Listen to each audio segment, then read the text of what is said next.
I know for as close of a fact as humanly possible.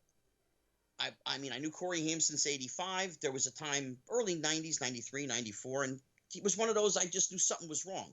We lived in the same apartment building together for a year.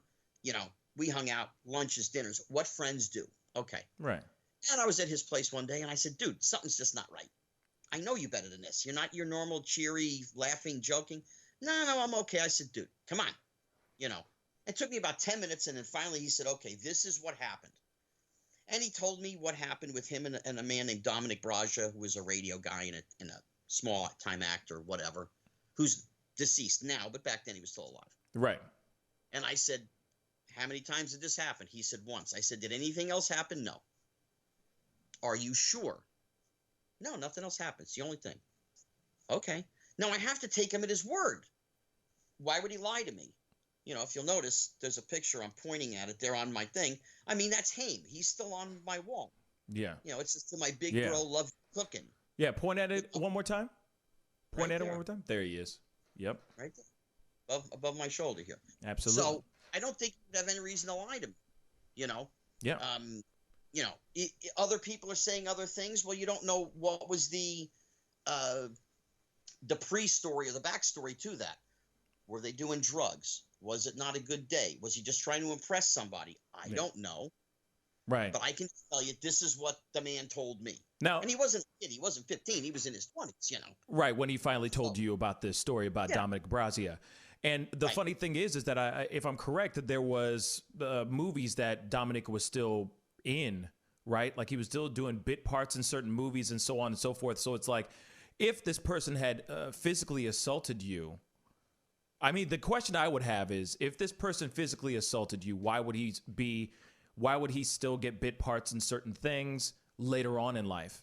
If the person has physically abused you, all the other accusers as well, you know, why were they still kind of around? And that's what I'm confused about. And I think that's what a lot of people who are watching that My Truth documentary or have heard the stories, I'm sure a lot of them have these same questions right now. After whatever happened between Dominic and Corey Haim went down, that was the last that they hung out. Okay. So there was no more hanging out. Now you go several years later, and Corey Feldman is putting together a movie called Busted. And it's a cop movie. It's a comedy, whatever. Right. And Feldman's going to be in it because, you know, when they do things together, they make more money that way. That's just how that goes. Abbott and Costello made money as a team, but Abbott single and Lou Costello single, he didn't make it. This is how this was. So it's the team of Corey and Corey. And Feldman is a producer. He's directing. And he knows what happened with Dominic and Haim.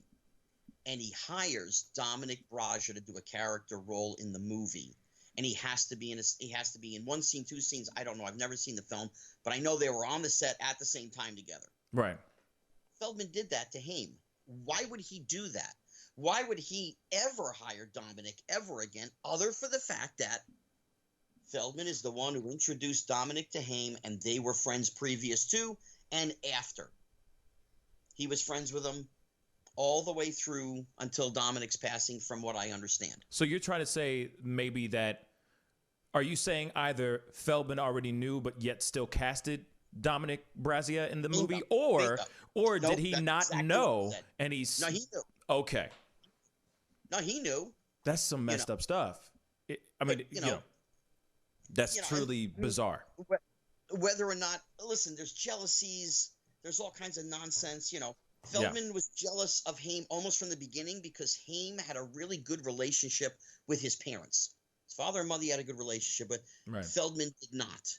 From the ages of 10 to 15, he lived with his mother. Then he lived with his father.